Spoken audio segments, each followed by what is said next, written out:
Next, income method.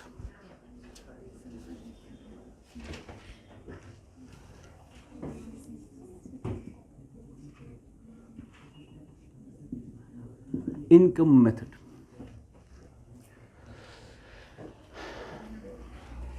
Income method से आपको GNI मिलता है, इसको हम ग्रॉस नेशनल इनकम कहते हैं, जीएनआई। और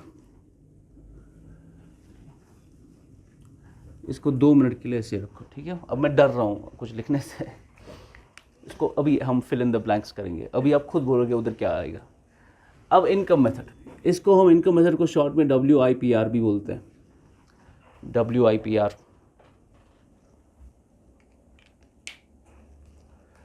एक्सपेंडिचर मेथड क्या था, you have to add up all expenditures in the economy. यहां पर what do you add, all the income of the economy, पूरी इकोनॉमी का इनकम आपको ऐड करना है, सबका इनकम ऐड करना है। तो इकोनॉमी का इनकम कैसे कैसा, फॉर एग्जाम्पल ये यहाँ पर आई एम एन एम्प्लॉई, तो आई टेक सैलरी, मैं क्या लेता हूँ, सैलरी। सैलरी मेरा क्या है, इनकम। लेकिन जो इस क्विंटेसेंस का असल ओनर है वो क्या लेता है, प्रॉफिट। फाइनली जो प्रॉफिट बचेगा वो प्रॉफिट उसका इनकम बनेगा वो, ठीक है। तो प्रॉफिट एक इनकम होता है, सैलरी एक इनकम होती है, ऐसे ही वेजेस इनकम होते हैं। इंटरेस्ट, जब आपने किसी को इंटरेस्ट पे पैसा दिया, आप इंटरेस्ट ले रहे हो, तो वो भी क्या है, आपका एक इनकम होता है। आपने किसी को जगह रेंट पे दे दी, वो रेंट क्या है, आपका इनकम है। तो कौन कौन सा इनकम होता है इकोनॉमी के अंदर। तो सबसे पहले हमारे पास इनकम मेथड से जब हम ग्रॉस नेशनल इनकम निकालेंगे, टोटल इकोनॉमी का सारा इनकम, सबसे पहले हम उसमें क्या ऐड करेंगे, सैलरीज एंड वेजेस। इकोनॉमी में जितने भी सैलरीज और जितने भी वेजेस हैं, सैलरीज एंड वेजेस, ये पहला चीज आप ऐड करेंगे, सैलरीज एंड वेजेस।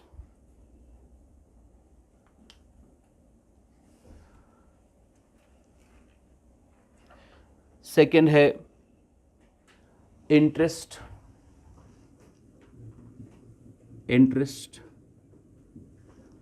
तीसरा है प्रॉफिट। सैलरी आपका इनकम है, इंटरेस्ट भी इनकम है, प्रॉफिट भी इनकम है। जैसे फॉर एग्जांपल कल रिपोर्ट आई, जेके बैंक ने पिछले फाइनेंशियल ईयर में 504 करोड़ का प्रॉफिट, नेट प्रॉफिट कमाया है। 504 करोड़ का नेट प्रॉफिट जेके बैंक का। जेके बैंक का मॉडल ऑफ बिजनेस किस पे चलता है, सूद पे चलता है। तो जेके बैंक इंटरेस्ट का पैसा उन्होंने कितना कमाया, एक साल में 504 करोड़ का उनका इनकम रहा, नेट प्रॉफिट रहा। हाँ, इंटरेस्ट आप ही बोलो किस पे, इंटरेस्ट किस पे लिया जाता है, जब हम लोन देते हैं। एग्जैक्टली ऐसे फॉर एग्जांपल आप बैंक को पैसा दे रहे हो, वो आपको क्या दे रहा है, उस पर इंटरेस्ट। आप जो बैंक को पैसा दे रहे हो वो लोन ही तो है एक तरीके का।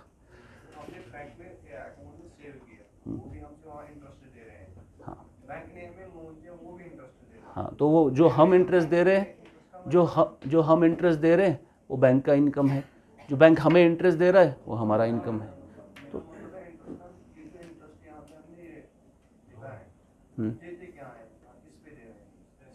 पैसे पे ना, लोन्स पे, लेंडिंग पे।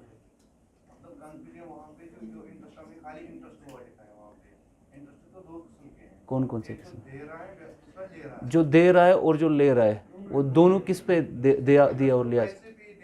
हाँ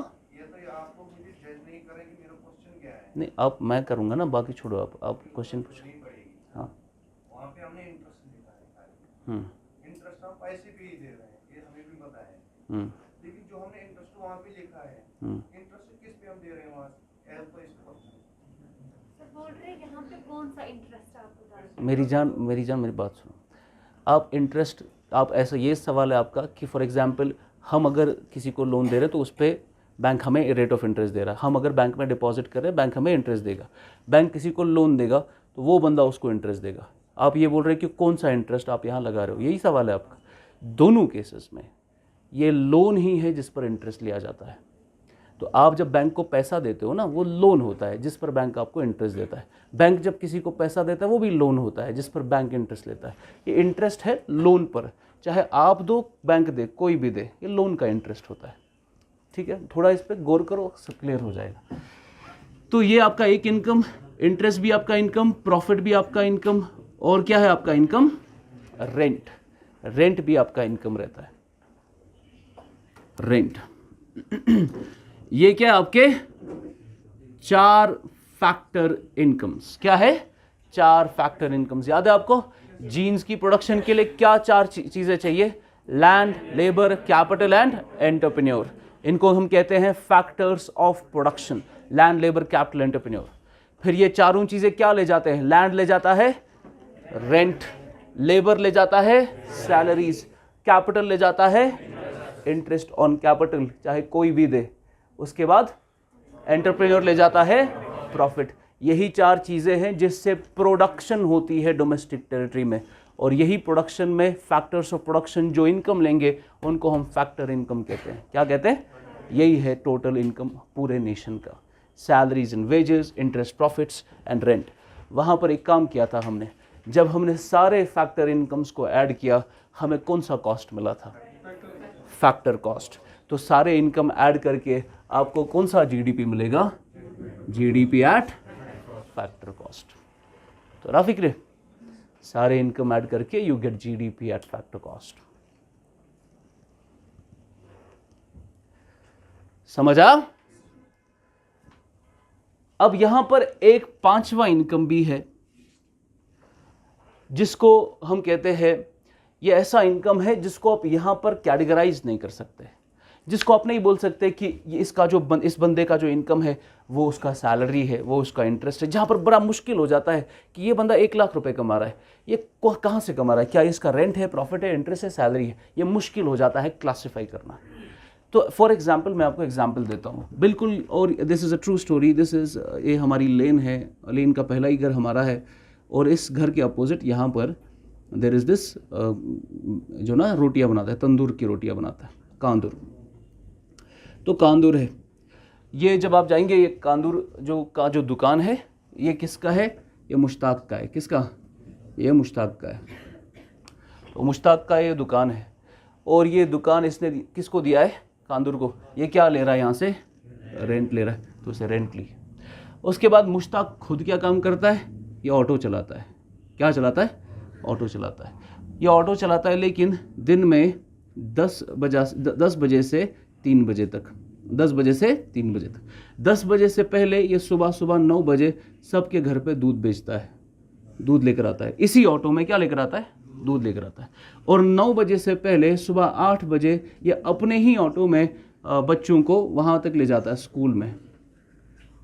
this is a true story. वो स्कूल में ले जाता है उनको। उसके बाद ऑटो शाम को 3 बजे के बाद वो अपना उसका किराना का शॉप भी है, किराना का शॉप खोलता है, वहाँ पर शाम तक 9 बजे तक रहता है। और फिर कभी कभी संडे उसका एक फार्म भी है एग्रीकल्चर का, वहाँ पर अपने बेटे को लेकर क्या करता है? फार्मिंग करता है। वो हमारी कॉलोनी का ऑलराउंडर है। जब कॉलोनी में कुछ भी होता है, मुश्ताक से बस करियो फ़ोन, वो उसके उस बंदे के पास हर चीज़ का सोल्यूशन होता है। You know, I like such people बहुत ज़्यादा, बिकॉज ये बहुत वैल्यूबल पीपल होते हैं। यू नो, आपका ऐसा कोई दोस्त, जब आपको कोई प्रॉब्लम है, चाहे उसके पास सोल्यूशन हो ना हो, लेकिन आपके दिल में होता है कि वो कुछ ना कुछ कर लेगा, है ना। ऐसे लोग बहुत ही क्या इसको कहते हैं, रेयर होते हैं।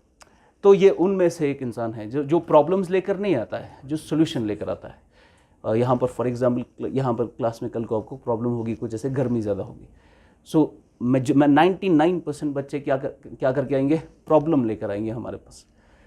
कोई ऐसा बच्चा कोई होता है किसी बैच में जो सोल्यूशन लेकर आता है, सर ऐसा हो रहा है, लेट्स डू, ऐसा करते हैं, इससे बेहतर होगा। ठीक है ना। These are very rare people. अच्छा, अब इसको मंथली इनकम, इतने सारे चीज़ों से जो इसको मंथली इनकम मिलता है वो है 1 लाख रुपए। कितना है? 1 लाख रुपए। अब ये 1 लाख रुपए क्लासिफाई करना कि कितना पैसा कहाँ से आया है, एग्रीकल्चर से कितना आया, वहाँ से कितना आया, यहाँ से कितना आया, ये बहुत मुश्किल हो जाएगा हमारे लिए। तो हमने क्या की, हमने ऐसे इंसानों की एक अलग कैटेगरी बना दी जिसको हम कहते हैं the mixed income of the self employed. The mixed income of the self employed. The mixed income of the self employed. Mixed income of the self employed. Mixed income हमारा पांचवा फैक्टर इनकम है। क्या है? It is the fifth factor income. पहले चार हो गए आपके salaries, interest, profit and rent, और ये पांचवा फैक्टर इनकम है इंडिया में। Fifth factor income, fifth factor income, mixed income of the self employed. अच्छा, अब देखेंगे इकोनॉमी में सबका इनकम ऐड करना है। आप टोटल सैलरीज इकोनॉमी में जितनी है वो ऐड करो, इंटरेस्ट ऐड करो, प्रॉफिट ऐड करो, रेंट ऐड करो और एमआई ऐड करो, आपको क्या मिलेगा? टोटल ग्रॉस नेशनल इनकम, या क्या मिलेगा? GDP at factor cost. लेकिन हम ऐसे ऐड नहीं करते। जब आप अगर स्टैटिस्टिक्स देखोगे, वहां जो टेबल लिखा होता है वहां पर ये सैलरी वैलरी कुछ नहीं लिखा होता है। वहां पर क्या लिखा होता है? आज नई मेथोडोलॉजी में हम सैलरीज को लिखते हैं सीई, कॉम्पनसेशन टू एम्प्लॉइज। रुको, पहले देखो। उसके बाद हम जो इंटरेस्ट एंड प्रॉफिट्स है इनको मिलकर हम लिखते हैं ऑपरेटिंग सरप्लस। बनाओ, इसको हम मिलकर कहते हैं operating surplus, CE, operating surplus.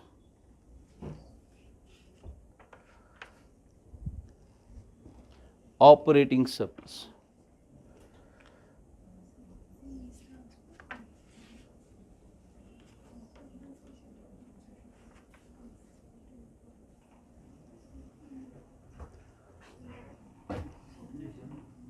Operating surplus. Rent को हम कहते हैं, रेंट क्या होती है? आपने किसी को जगह दी है ना, आपने किसी को जगह दी, उस पर आप रेंट ले रहे हो, उसको हम कहते हैं consumption of fixed assets, consumption of fixed assets. और चौथा है आपका मिक्स्ड इनकम, चौथा है आपका mixed income.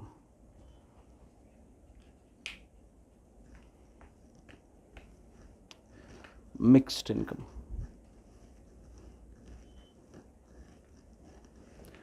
That completes your WIPR। ये क्या है WIPR?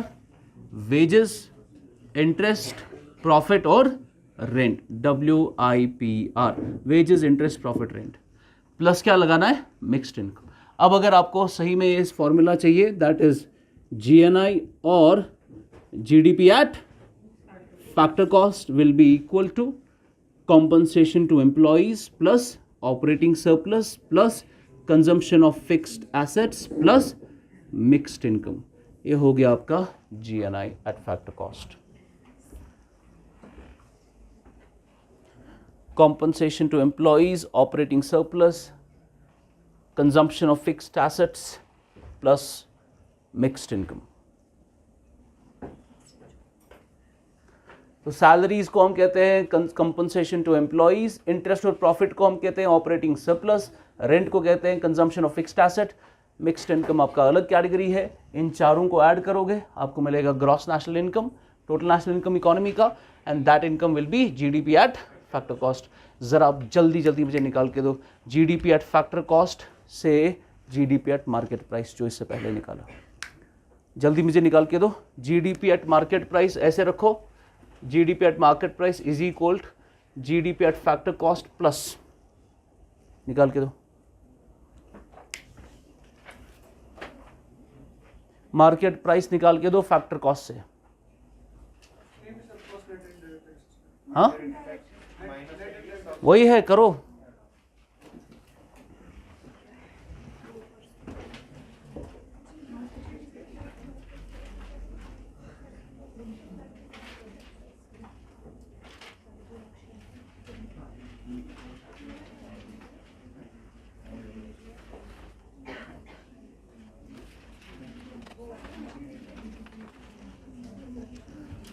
जल्दी।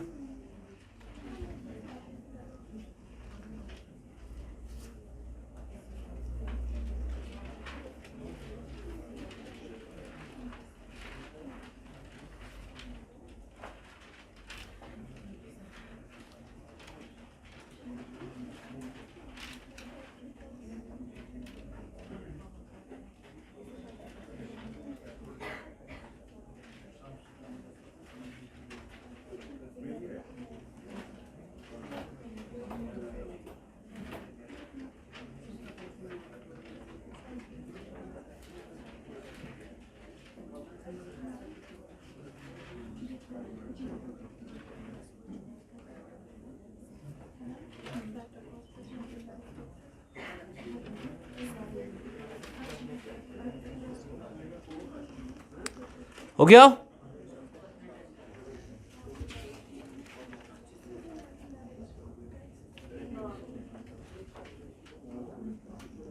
Next,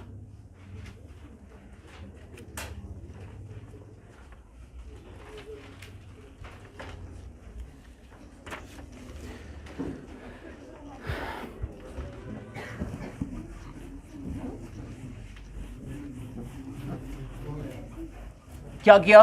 GDP at market price is equal GDP at factor cost plus net indirect taxes, जिसमें आपने क्या लिखा? Production tax minus production subsidy plus product tax minus product subsidy, that is your NIT. Number 3, the value added method. The value added method. The value added method. Value added method जो है, इससे इसको हम और क्या कहते हैं? Product method, और क्या कहते हैं? Output method. इससे हमें क्या मिलेगा? Gross value added, GVA, gross value added. अब ये वही चीज है जो आपने पीछे से बनाई ना, बिल्कुल वही चीज है. It is the total value addition. For example, ये फार्मर, ये बेकर और होटल वाला, input cost output cost, input cost output cost, input cost और आउटपुट कॉस्ट. वैल्यू एडिशन कितना? 100 और 100, तो GVA कितना मिल गया? 300 रुपये. तो this is your gross value added. तो GVA लिखेंगे एक line, gross value added. In this method, the contribution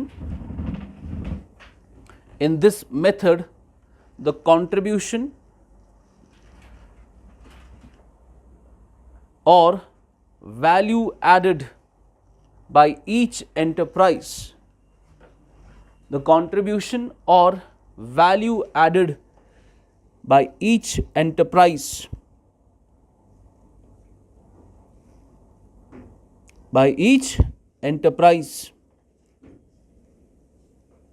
to the generation to the production of goods and services is measured. To the production of goods and services is measured.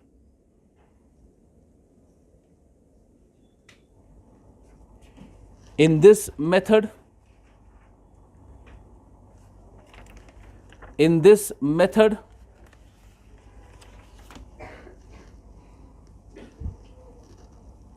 economy is divided into different sectors. Economy is divided into different sectors.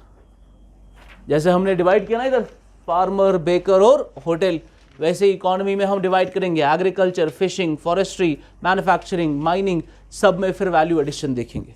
Economy is divided into many sectors such as agriculture, fishing, mining,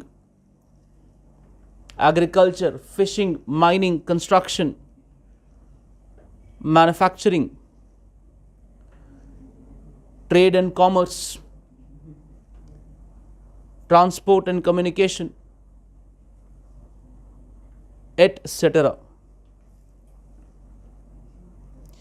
Transport and communication, etc. Then the value added by each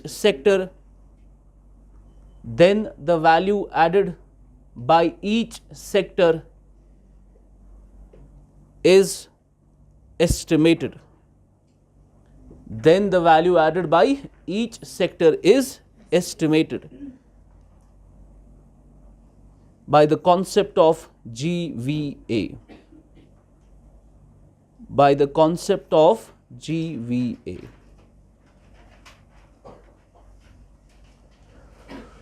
अच्छा, मुझे बताओ GVA अब कैसे निकलता होगा? क्या हम कह सकते हैं GVA निकलता है? ये GVA निकालने के लिए आपको क्या करना है? Value of output minus value of input. तो GVA बराबर होता है value of output minus value of intermediate goods. value of output and value of intermediate goods. Output minus input.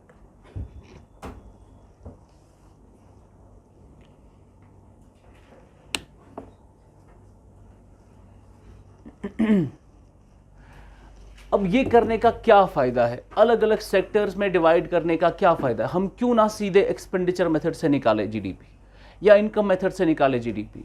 ये वैल्यू एडिशन में डिवाइड करना हर सेक्टर को, और यह हर एक के बस की बात नहीं है। इंडिया ने कोशिश किया था 2-3 साल जीवीए निकालना, फिर उन्होंने वापस शिफ्ट किया जीडीपी पे।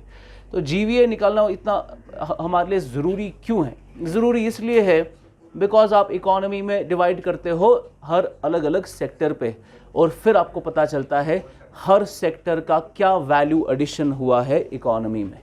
और जो सेक्टर कम वैल्यू एडिशन कर रहा है, जो सेक्टर कम प्रोड्यूस कर रहा है, आप उसके लिए कोई बेनिफिशियल स्कीम लेकर आएंगे। तो आपको सबसे पहले सेक्टोरल एनालिसिस मिलना चाहिए। वो आपको कौन दे सकता है? जीवीए दे सकता है। So it is important for sectoral analysis. लिखेंगे one great advantage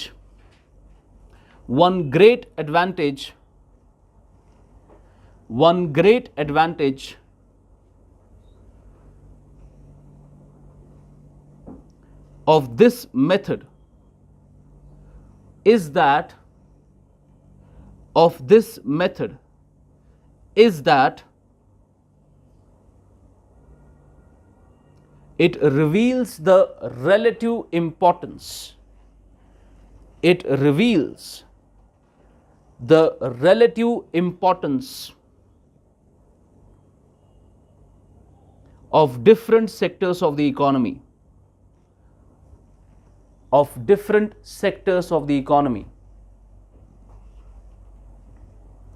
By showing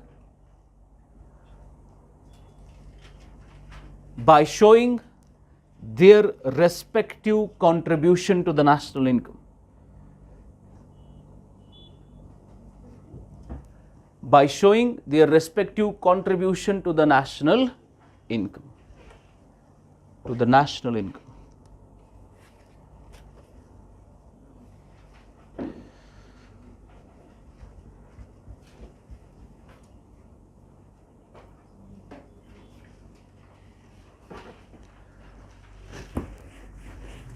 अब देखो,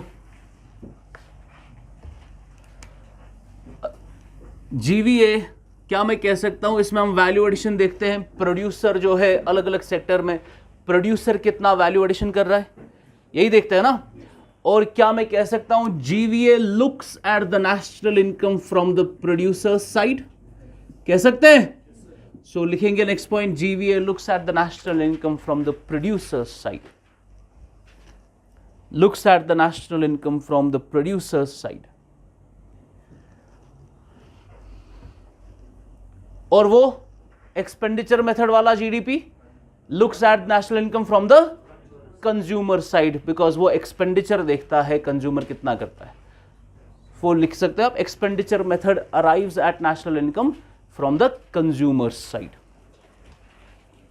इधर ही लिखो, कोई बात नहीं। Expenditure method, in contrast, expenditure method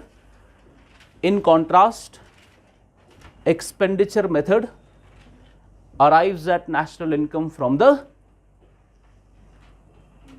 consumer's side.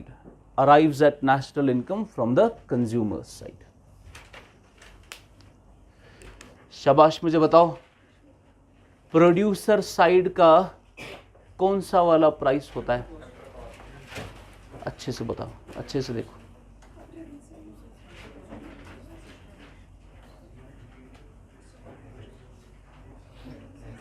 एक तो हो गया प्रोड्यूसर को कितना खर्चा हो रहा है चीज बनाने में, वो क्या हो गया? Factor cost. क्या फैक्टर कॉस्ट पे वो बेचेगा? वो किस पे बेचता है? बेसिक प्राइस पे। तो जीवीए किस पे निकलेगा? बेसिक प्राइस पे। जरा आप जीवीए बेसिक प्राइस से मुझे जीडीपी मार्केट प्राइस निकाल के दो। जीवीए बेसिक प्राइस से जीडीपी मार्केट प्राइस, ऐसे GDP at market price is equal to GVA basic price plus, शाबाश।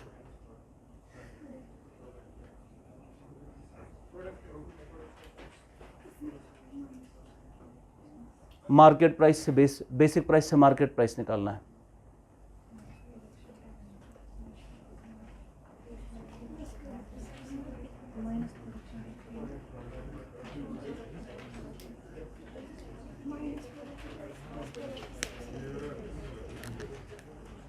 ये क्या है, मार्केट प्राइस है ना, आपको मार्केट प्राइस निकालना है किससे, बेसिक प्राइस से।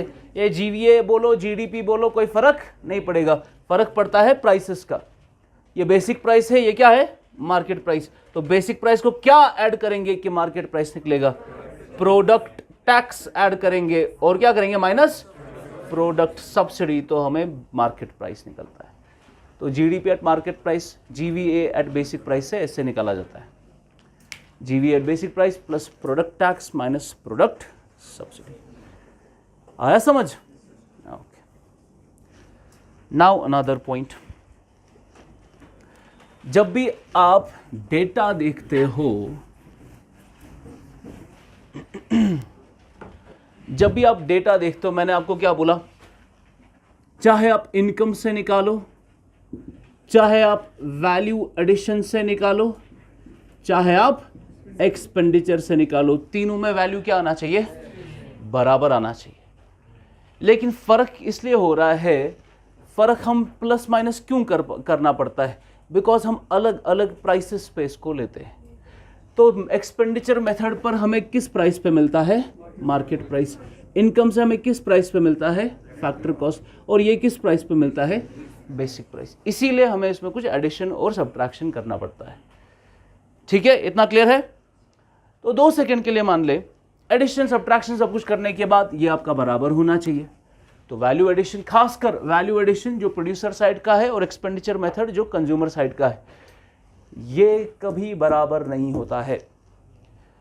कोई बता सकता है वजह? 5 रुपए दूंगा मैं। एक्सपेंडिचर मेथड और वैल्यू एडिशन मेथड से इसमें हमेशा डिफरेंस क्यों होती है? प्राइस बोला ना मैंने अभी, आप इमेजिन, अरे भाई मैं बोल रहा हूं प्राइस, आप सारा टैक्स वैक्स लगाकर इसको बराबर कर लो। टैक्सेस वैक्सेस का जो डिफरेंस था ना, वो 2 सेकंड के लिए भूल जाओ। उसके बावजूद इनमें बहुत फर्क होता है।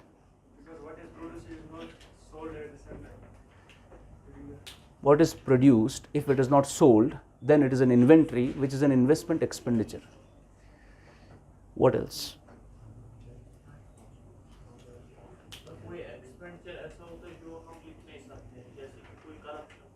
Very good. 5 रुपए दो इसको। एक्सपेंडिचर मेथड में बहुत बड़ा एक्सपेंडिचर ऐसा है जो ब्लैक मनी का पैसा है, जिसमें डिस्क्रिपेंसी निकलती है। फिर तो एक्सपेंडिचर मेथड से जो हमें निकलता है ना जीडीपी, उसमें बहुत ज़्यादा एक्सपेंडिचर ऐसा है जो अनअकाउंटेड है। जो क्या है, अनअकाउंटेड है, जो ब्लैक का पैसा है। वो एक्सपेंडिचर कैश में होता है, उसको हम निकाल नहीं सकते, तो यहाँ हमें कम मिलता है। हम यहाँ से वैल्यू एडिशन से हम प्रोडक्शन निकालते हैं ना, प्रोडक्ट मेथड बोलते हैं इसको। प्रोडक्ट मेथड निकाला जा सकता है। कितनी प्रोडक्शन है, एमसीए का, ministry of commerce and MCA 21 एक ऑनलाइन प्लेटफॉर्म है मिनिस्ट्री ऑफ कॉमर्स का, जहाँ पर फैक्ट्रीज खुद अपना प्रोडक्शन लिख, उनको भरना पड़ता है कि हमने इतना प्रोड्यूस किया। उसमें फिर एनुअल सर्वे ऑफ इंडस्ट्रीज़ भी होता है, जो हर साल सर्वे होता है इंडस्ट्रीज़ का, आपने कितनी प्रोडक्शन की है हर साल बताओ। तो हमें प्रोडक्शन से जो मिलता है वो हमें सर्वे से मिल सकता है, MCA 21 से मिल सकता है। लेकिन एक्सपेंडिचर मेथड में जितना हम एक्सपेंडिचर निकालते हैं, एक एक्सपेंडिचर है जो उसमें नहीं दिखता, वो ब्लैक का पैसा है। ब्लैक का पैसे की वजह से इसमें डिस्क्रिपेंसी आ जाती है, और वो डिस्क्रिपेंसी गवर्नमेंट को पता होती है कितना है। इसीलिए गवर्नमेंट बोलती है कि इंडिया में इतना ब्लैक का पैसा है। क्यों? क्योंकि प्रोडक्शन में हमने 100 करोड़ प्रोड्यूस किया, यहाँ खर्चे में सिर्फ 50 करोड़ दिखा रहा है। बाकी का 50 करोड़ जो खर्चा हुआ है इस पर, वो नहीं दिखा रहा। तो गवर्नमेंट को पता चल गया 50 करोड़ का है ब्लैक मनी पैसा। तो इसीलिए गवर्नमेंट कहता है इंडिया का 50% of the GDP is black money, because हम यहाँ से प्रोड्यूस तो कर रहे हैं, लेकिन एक्सपेंडिचर मेथड में उतना नहीं दिखा रहा कि इन्होंने खर्चा किया उस पर, बिकॉज जितना खर्चा है वो कम दिखा रहा है। क्यों? क्योंकि असली जो खर्चा हो रहा है वो ब्लैक के पैसे से हो रहा है। समझ गया आप? तो इसमें जो ये डिस्क्रिपेंसी है ये ब्लैक मनी से आती है। इसीलिए गवर्नमेंट उसको पता होता है कितना ब्लैक मनी है इकोनॉमी में। तो छापे क्यों पड़ते हैं? बिकॉज उनको पता है कि आपके पास पैसा है, आप खर्चा कर रहे हो, लेकिन वो हमें अकाउंट्स में दिखाई नहीं देता। यहां से प्रोड्यूस तो कर रहे हैं, वो जाता कहां है, यहां से खर्चा तो सिर्फ 50 करोड़ का है, प्रोड्यूस कितने का किया है, 100 करोड़ का, बाकी का 50 करोड़ कहां गया, बाकी का 50 करोड़ भी बेचा गया है, लेकिन वो पैसा कौन सा था, ब्लैक का पैसा था, वो दिखाई नहीं देता। समझ गए आप? तो this is the discrepancy in the expenditure method and the value addition method. समझ आ? सब हेडिंग लिखेंगे। इससे पहले एक पॉइंट लिखो कि हमने 2015-16 में हम पहले जीडीपी निकालते थे, फिर हमने शिफ्ट किया, हमने कहा अब हम जीवीए को कंसिडर करेंगे, बिकॉज हम चाहते थे कि इंडिया में हम सेक्टोरल एनालिसिस करें। फिर हमें पता चला कि जीवीए में काफ़ी मंगदग है, तो हमने जीवीए से 2018 में वापस शिफ्ट किया टू जीडीपी। आज हम जीडीपी ही को ही कंसिडर करते हैं नेशनल इनकम। एक पॉइंट लिखेंगे, from 2018 RBI decided to use GDP instead of GVA. From 2018, RBI decided to use GDP instead of GVA. RBI decided to use GDP instead of GVA to measure the economic activities. To measure the economic activities. Subheading GDP discrepancy. GDP discrepancy.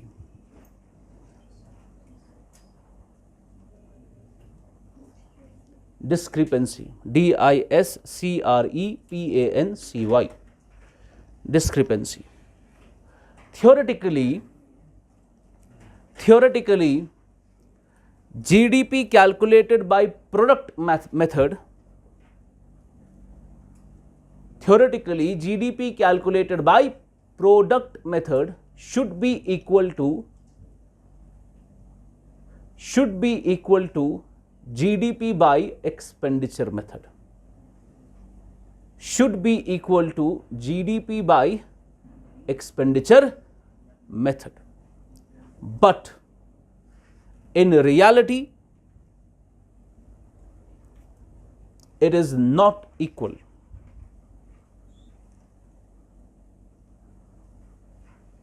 As the factory production data is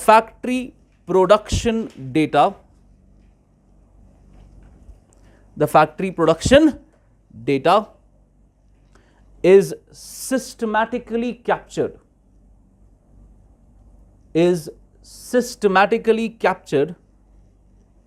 by government machinery. Is systematically captured by government machinery such as corporate affairs,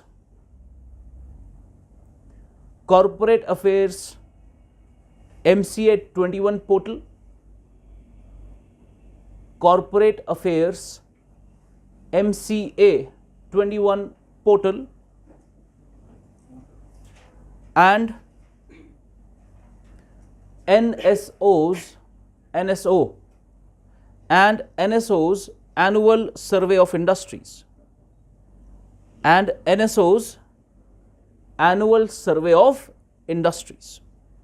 तो जितना भी production का data है, we get that from MCA 21 and annual survey of industries etcetera. But all the final private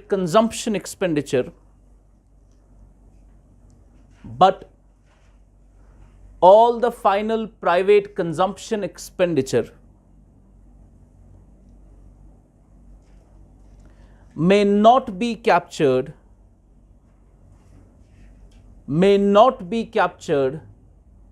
in the official statistics. May not be captured in the official statistics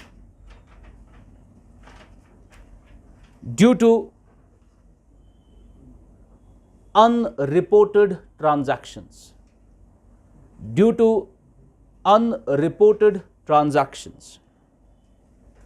For example, Kala Dhan, black money. As a result, discrepancy will be observed in GDP figures. Discrepancy is observed in GDP figures.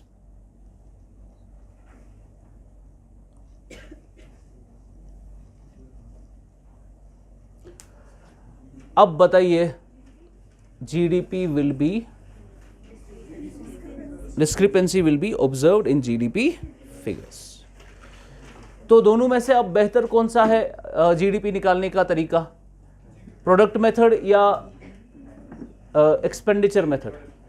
Product method, ठीक है ना। तो आजकल जो भी हम निकालते हैं GDP, जो गवर्नमेंट असल में हकीकत में लेती है एज ग्रोथ फिगर्स, वो होता है GDP from product method. Product method का GDP ही इस्तेमाल किया जाता है as a growth figure. Clear हुआ? These are the three methods of GDP calculation. ये तो हो गया बेसिक। अब हम आते हैं कि इसमें जब हमें आज़ादी मिली 2014 में, उसके बाद हमने GDP कैलकुलेशन में बहुत सारा बदलाव लाया, ठीक है। अभी तक जो हम पढ़ रहे थे ये हम पढ़ते हैं, ये बेसिक है, साइंस है, GDP कैसे निकालना है। अब हम देखेंगे कि इस नई गवर्नमेंट ने क्या क्या चेंजेस किए।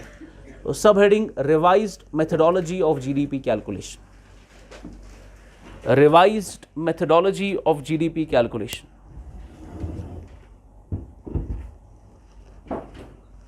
Revised methodology of GDP calculation.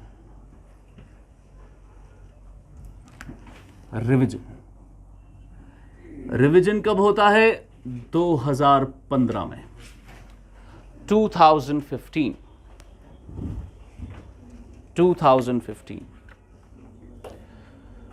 अब देखिए, हमारा GDP का डेटा कौन देता है? शाबाश, CSO। कौन देता है? Central statistics office. Central statistics office, CSO ही आपका GDP का डेटा देता है।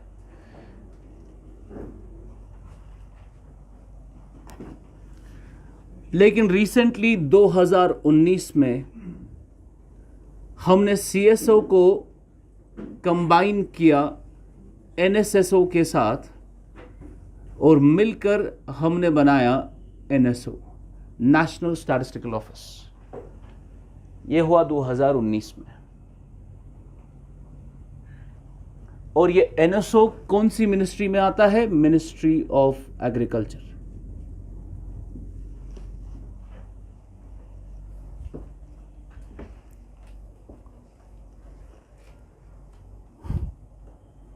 शाबाश, अपना दिमाग इस्तेमाल नहीं करना है। एग्रीकल्चरल मिनिस्ट्री GDP निकालेगी, तो फिर क्या लिखा? जरा आप देखो, ministry of statistics and programme implementation. Statistics and programme implementation, इसको MOSPI कहते हैं, ministry of statistics and programme implementation. कहाँ, इधर ही हो या निशात शालीमार से जा रहे हो, भी घूम रहे हो? हाँ, अकेले हो या कोई साथ है?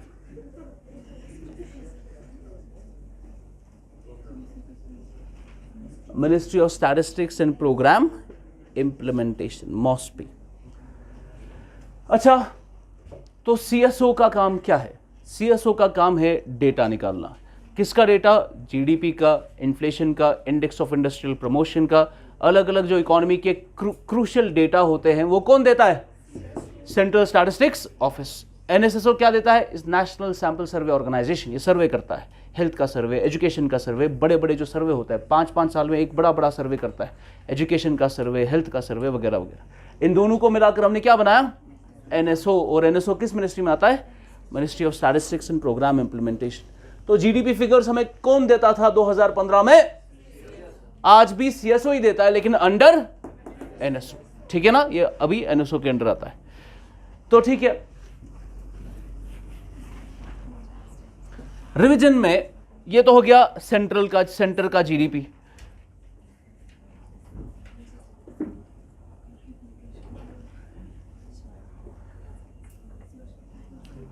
सेंटर का जीडीपी,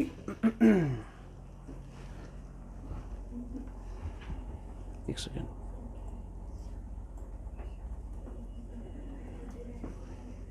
दो मिनट पॉज करो। Okay, there is a development. I have been talking to my colleagues at Wajiram and Drishti hai. One of the teachers is from Drishti, and there are some teachers from ALS, and one of them is from KSG.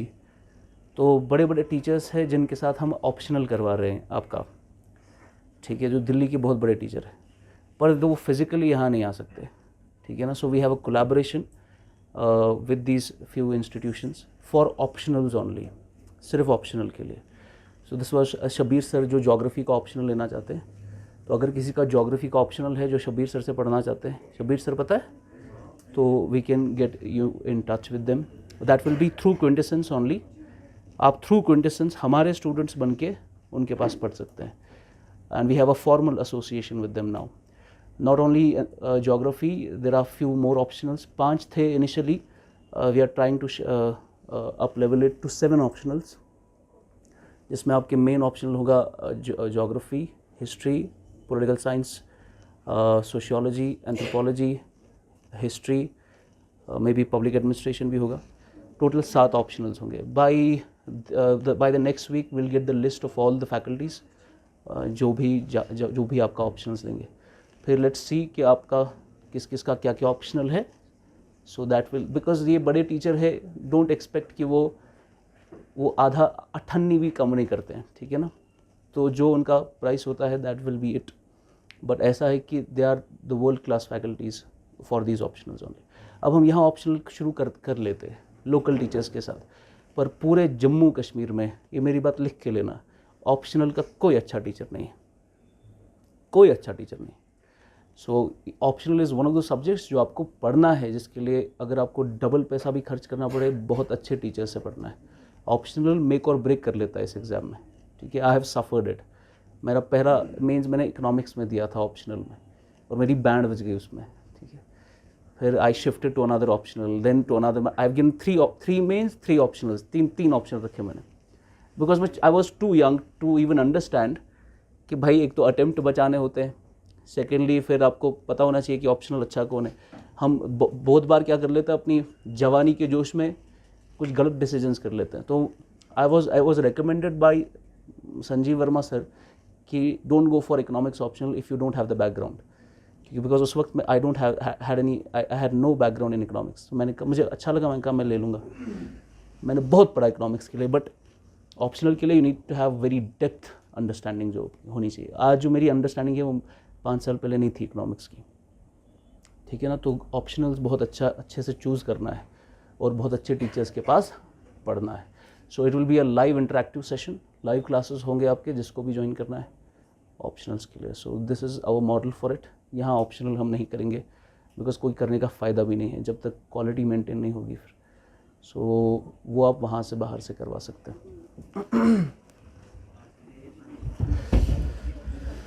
Okay, revision इन 2015. हाँ,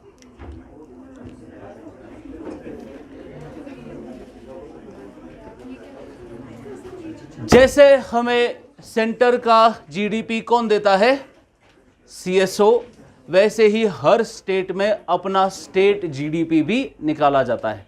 वो कौन दिखता है, लिखेंगे. State GDP is given by GDP at the state level, बातें नहीं, is given by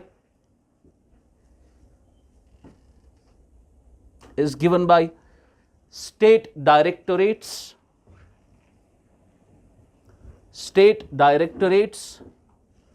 of economics and statistics.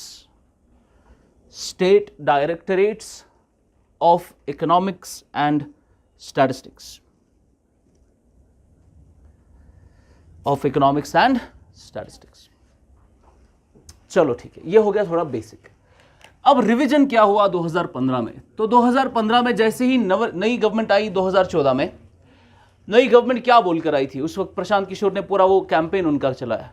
Campaign में क्या बोला उन्होंने विकास, आपको पता नहीं, आप याद होगा भी या नहीं, 2014 में विकास वाज द वर्ड जो ट्रेंडिंग था हर जगह पर। तो नई गवर्नमेंट विकास के साथ आई, विकास यानी हम ग्रो करेंगे, ठीक है ना। ग्रोथ के लिए आपका मतलब, ग्रो का मतलब क्या होता है, आप हम अपने देश का जीडीपी बढ़ा कर देंगे आपको। तो जीडीपी बढ़ाना है तो उन्होंने कहा ठीक है बढ़ाएंगे। तो मॉडल क्या था उनका 2014 में, ऐसा आप कुछ भी नहीं कर सकते एक साल में कि आप इंडिया जैसी कंट्री का जीडीपी ओवरनाइट बढ़ा दे। It is not possible, it can only happen in the long term. आप जैसे ऐसी पॉलिसीज़, ऐसा स्ट्रक्चर, ऐसा इंफ्रास्ट्रक्चर बॉटलनेक्स को दूर करेंगे, स्ट्रक्चरल चेंजेस करेंगे, ट्रांसफॉर्मेशनल चेंजेस करेंगे इकोनॉमी में, तब 5, 10, 15 सालों में आपका एक्सपोनेंशियल ग्रोथ होगा। पर इमीडिएटली एक साल में जीडीपी बढ़ाने का कोई कॉन्सेप्ट नहीं है, इकोनॉमी में ऐसा नहीं होता है। पर ये गवर्नमेंट ने करके दिखाया, उन्होंने एक ही साल में जीडीपी को आसमान पे पहुंचा दिया। कैसे? जीडीपी कैलकुलेट करने का जो मेथड है, उन्हें कहा हम बज़ाहिर जीडीपी बढ़ा तो नहीं सकते, लेकिन उसकी कैलकुलेशन बदल सकते हैं ताकि जीडीपी बढ़ जाए। That is what they did. तो रिविजन इन 2015 वाज, उन्होंने बहुत इंपॉर्टेंट चेंजेस किए जीडीपी कैलकुलेशन की मेथडोलॉजी में, जिसकी वजह से इंडिया का जीडीपी बढ़ गया। तो क्या क्या रिवाइज किया उन्होंने? नंबर 1, 2015 से पहले हम जीडीपी निकालते थे कांस्टेंट प्राइसेस पे। क्या निकालते थे? GDP at constant prices. अब कांस्टेंट याद है ना, इस साल की production multiplied by price of the base year. और 2014 से 15 से पहले जो हमारा बेस ईयर होता था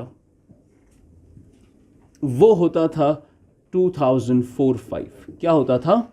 2004-05।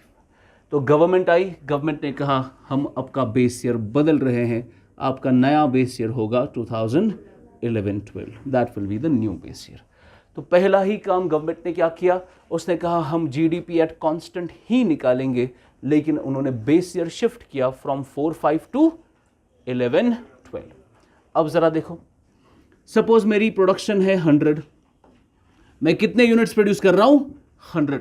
मल्टीप्लाई में मैं प्राइस के कौन सा इस्तेमाल कर रहा था? 2004-05 का। 2004-05 में ज्यादा प्राइस होगा या 2011-12 में ज्यादा प्राइस होगा? तो 2004-05 का प्राइस इस्तेमाल करके, सपोज प्राइस था 5 रुपए, तो मेरा जीडीपी कितना आ गया? 500 रुपए। अब उन्होंने कहा कि प्रोडक्शन 100 यूनिट्स ही है, लेकिन अब हम कौन सा प्राइस इस्तेमाल करेंगे?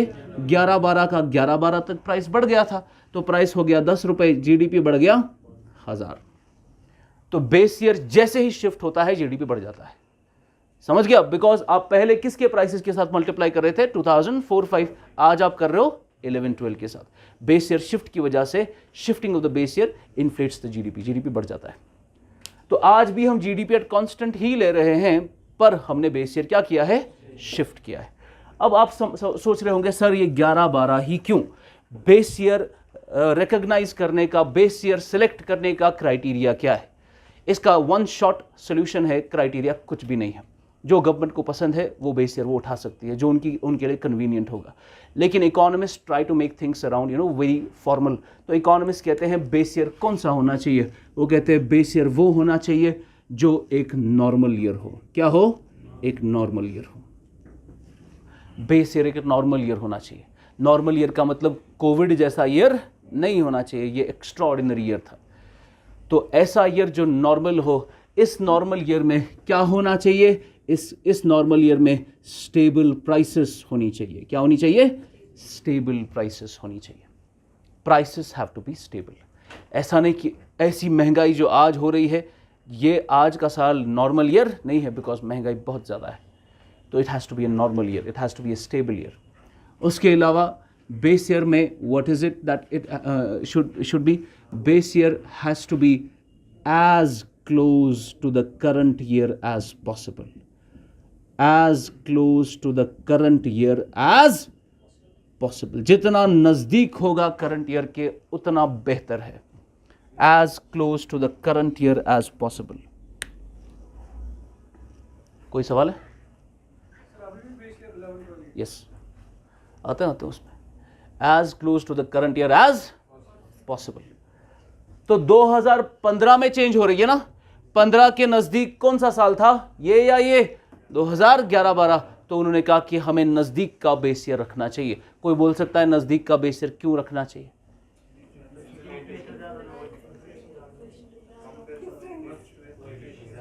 क्या गवर्नमेंट इसलिए बोल रही है कि नज़दीक का बेस ईयर इसलिए रखो बिकॉज इन्फ्लेशन ज़्यादा होगी तो जीडीपी बढ़ के देगा, इसलिए बोलेंगे?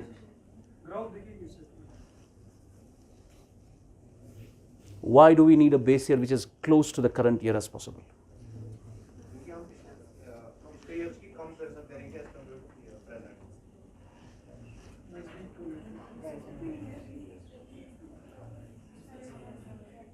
इशरत, मैंने पढ़ा है।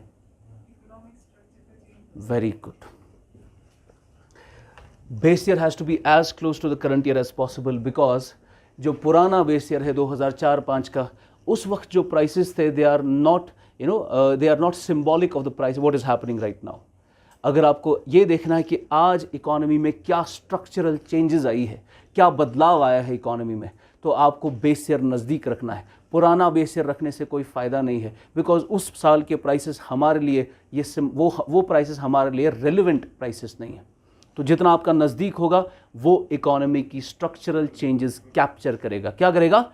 इमेजिन करो फॉर एग्जांपल 2004-5 के प्राइसेस लेने हैं। फॉर एग्जांपल मुझे देखना है कि क्विंटेसेंस ने कितनी प्रोडक्शन की। क्या देखना है? क्विंटेसेंस ने कितनी प्रोडक्शन की। तो क्विंटेसेंस ने प्रोडक्शन की 1 करोड़ रुपए की। ये 1 करोड़ रुपए कैसे निकाला मैंने? Production of this year multiplied by price of 2011-12। लेकिन क्या 2011-12 में क्विंटेसेंस था? नहीं था। तो जो ये स्ट्रक्चरल चेंज हुई है, ये नई इकोनॉमी में नए नए एजेंट्स आए हैं, इनकी चेंज, इनकी प्रोडक्शन, ये दिखाने के लिए आपको बेस ईयर कंटिन्यूसली शिफ्ट करना पड़ता है। और ये यूनाइटेड नेशन का सिस्टम ऑफ नेशनल अकाउंट्स है 2008 का, जो कहता है हर 5 साल में बेस ईयर बदलना चाहिए और बेस ईयर नज़दीक होना चाहिए करंट ईयर के, to capture the structural changes in the economy, to capture the structural changes in the economy, the structural changes in the economy, to capture the structural changes in the economy. और क्या होना चाहिए base year? सबसे important criteria base year बनाने का, data should be available. Data should be available. बहुत साल ऐसे होते हैं जहां पर हमारे पास डेटा नहीं होता। जिस साल का डेटा नहीं है, चाहे वो नज़दीक है, चाहे वो स्टेबल है, चाहे वो आपका नॉर्मल ईयर है, जब तक डेटा नहीं होगा तब तक वो बेस ईयर नहीं बन सकता। इस गवर्नमेंट ने परसों डिसाइड किया कि हम 2017-18 अपना नया बेस ईयर बनाएंगे। क्या बनाएंगे? ये पुराना हो गया ना अब 2011-12, आज क्या चल रहा है? 2022। लास्ट रिवीजन कब हुआ था? 2015 में। यूनाइटेड नेशन क्या बोलता है? हर 5 साल में रिवीजन करना है। 5 साल ऐड करो, क्या आता है? 2020 में नया बेस ईयर आना चाहिए था। 20 हो गया, नहीं आया। 21 हो गया, नहीं आया। अभी क्या चल रहा है? 22, आज भी नहीं आया। तो इन्होंने इसके लिए कमेटी सेटअप की। कमेटी में क्या बोला? कमेटी में कहा कि आपका नया बेस ईयर कौन होना चाहिए? 2017-18। तो हम शिफ्ट करने वाले थे फ्रॉम 11-12 टू 17-18, पर कमेटी ने कहा, जब उन्होंने स्टडी किया, उन्होंने कहा 2017-18 का हमारे पास पूरा डेटा नहीं है, it can not be a base year. फिर उन्होंने कहा चलो नया बेस ईयर बनाएंगे। 2019 में उन्होंने रेकमेंड किया अब एक नया बेस ईयर होगा 2020-21। क्या होगा? 2020-21 एक नया बेस ईयर होगा। ये कब रेकमेंड किया जा रहा है? 2019 में बोला जा रहा है जो नया बेस ईयर बनाएंगे वो कौन सा होगा? 2020-21। पर 2019 में उनको नहीं पता थी अगले साल कौन सा तूफान आने वाला है। तो आज हम बोल रहे हैं 2020-21 भी आपका बेस ईयर नहीं हो सकता because it was not a normal year. तो अब कौन सा बेस ईयर होगा वो आने वाले टाइम में पता चलेगा। फिलहाल आपका कोई बेस ईयर जो अभी नया नहीं है, पुराना जो था वही है। समझ गए? This is the base year. पहला शिफ्ट हो गया फ्रॉम 2004-5 टू 11-12।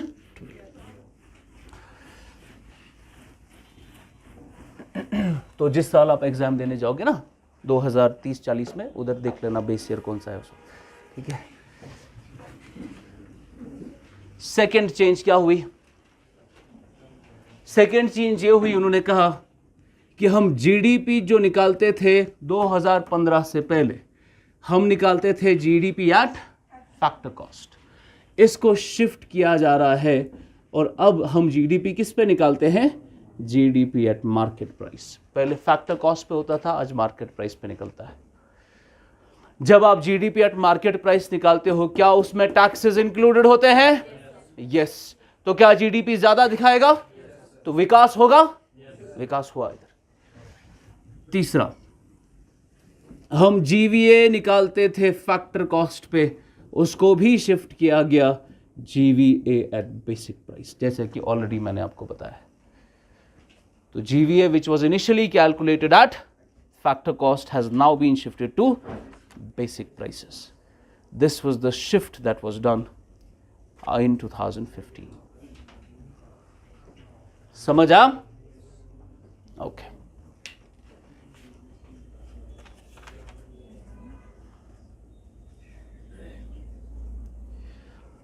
इसमें एक और चीज ऐड किया गया है, जैसे फॉर एग्जाम्पल मैंने आपको कहा ना, जीडीपी में स्टॉक्स या शेयर्स का चेंज होना, एक हैंड से दूसरे हैंड ट्रांसफर ऑफ ओनरशिप होना, ये जीडीपी का हिस्सा, लेकिन ब्रोकर जो कमीशन कमाता है वो जीडीपी का हिस्सा।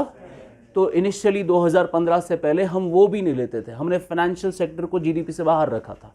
2015 में इन्होंने फाइनेंशियल सेक्टर को इंक्लूड किया, जिसमें ब्रोकर का कमीशन वगैरह वो सारा जीडीपी का हिस्सा बनने लगा।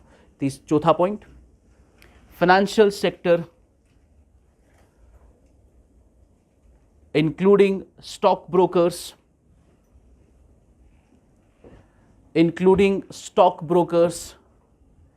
asset management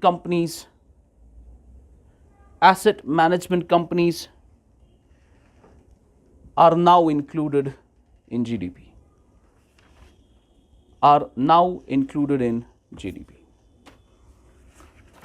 क्लियर है? हुआ क्लियर या नहीं?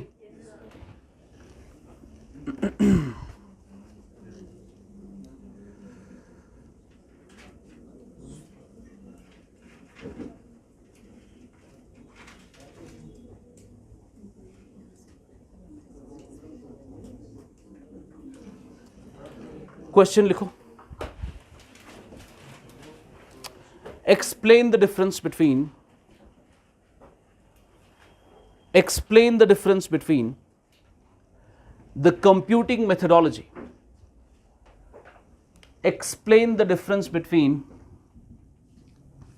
the computing methodology of India's GDP,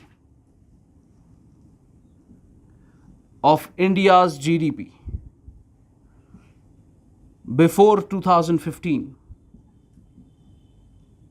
and after 2015. Before 2015 and after 2015. 150 words. ये सवाल आया था 2021 के मेंस पेपर GS3 में। परसों जो एग्ज़ाम हुआ उसमें एक क्वेश्चन आया था। तो कल जो मैंने पढ़ा और आज जो मैंने पढ़ा है, हमने जितना भी मेथड ऑफ जीडीपी देखा, फैक्टर कॉस्ट, बेसिक प्राइस, वो सारा आपको इस आंसर में कैप्चर करना है। इंट्रोडक्शन, बॉडी, कंक्लूजन, 150 वर्ड, उससे ज़्यादा नहीं लिखना। तो जितनी भी आज आपकी नॉलेज है, जितना भी मैं इतने दिन से पढ़ा रहा हूँ, वो सब इस आंसर में ठूस ठूस के भर देना, ठीक है? Get a very good answer tomorrow of this question. आज इतना ही।